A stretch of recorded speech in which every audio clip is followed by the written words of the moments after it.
To add resources to the database, I'm going to select the resources icon to the left hand side of the screen. This will take me to the resources window. Now, there are no resources displayed, so I'm going to select this drop down right above the resource ID that currently shows that only the current project's resources are displayed. So once I select the drop down, I'll go over to filter by and ensure that all active resources is selected. You will notice here that all of the resources available in the database are displayed. So to add a new one, I'm going to scroll all the way to the bottom, and I can maybe right click and copy and repaste and just change the names. Or I'm going to go ahead and right click on this header and use the add button. You can also use the insert button on your keyboard. And what I'm going to do here now is select this new resource and use the indent icons to the right hand side of my screen by using the indent move left that takes it all the way to the bottom and ensures that it's a new high level resource.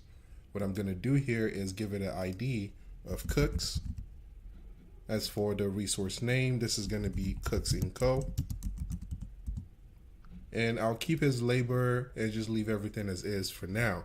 The next thing I'm going to do is add two resources by right clicking on it and selecting add. Again, you can also use the insert button on your keyboard. I'll go ahead and add another.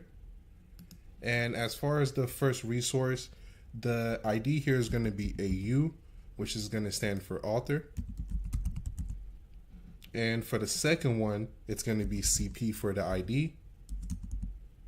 And CP stands for content producer. I'll keep as labor. Now under here, the resource type, you're able to select if it's material or non-labor. So make changes as you deem fit. I'll keep as labor for now. And then I'll switch over to the units and prices tab in my details form. I'll ensure that the effective start date is before my project start date, which is fine for now. And I will need to ensure that this start time is 8 a.m. So I'm going to highlight and just change it to 8 a.m. because this is the start time of my project. I'll ensure that the max units per time is 8 hours per day. Standard rate, I'll keep at 50 per hour. And I'll ensure the same for the content producer. Again, I can just select in the drop down and even just change this to 8 here. Ensure this is 8 hours per day and the max rate is 50 per hour. Now I'll switch over to the details tab and ensure that the default units per time is 8 hours per day. Same goes for the author, and for the calendar, I'll keep it as the standard full time. You're able to select and make changes if you deem fit. Under here, you see the global calendars. You can select the drop down and also show other calendars if available.